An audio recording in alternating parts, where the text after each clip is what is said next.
Ce samedi 15 mars, Emilien, le plus grand champion de l'histoire des 12 coups de midi, a quitté un instant son trône sur TF1 pour faire une incursion sur le service public.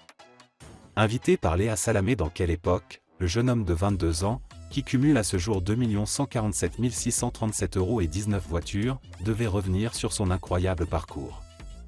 Mais voilà, il n'était pas venu seul, et cela n'a pas échappé aux téléspectateurs. Emilien, un champion hors norme qui fascine toujours autant. Depuis septembre 2023, Emilien enchaîne les victoires sans jamais vaciller. Étudiant en histoire-géographie, il a mis son projet de carrière en pause pour vivre une aventure hors du commun sur le plateau de Jean-Luc Reichmann. Un parcours atypique, avant d'être un roi des jeux télé, Emilien avait déjà tenté sa chance aux 12 coups de midi, mais il avait été recalé lors de sa première inscription. Un échec qui ne l'a pas découragé, bien au contraire.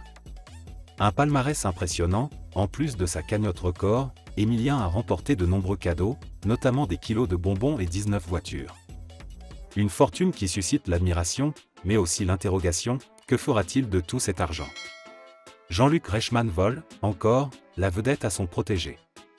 S'il était attendu que Jean-Luc Reichmann vienne évoquer le parcours de son champion, sa présence a surpris beaucoup d'internautes.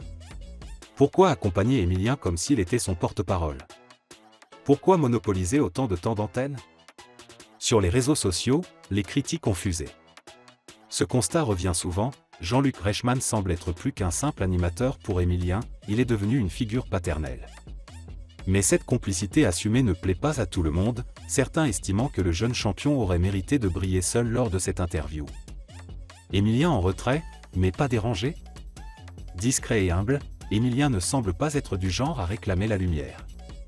Il a déjà évoqué son rapport compliqué à la notoriété, expliquant qu'il voulait avant tout vivre pleinement son aventure sans se prendre la tête.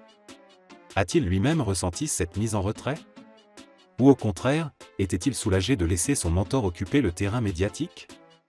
Une chose est sûre, son règne dans les 12 coups de midi continue, et ce passage sur France 2 ne changera pas la fascination du public pour son parcours exceptionnel. À suivre dans les prochains épisodes des 12 coups de midi.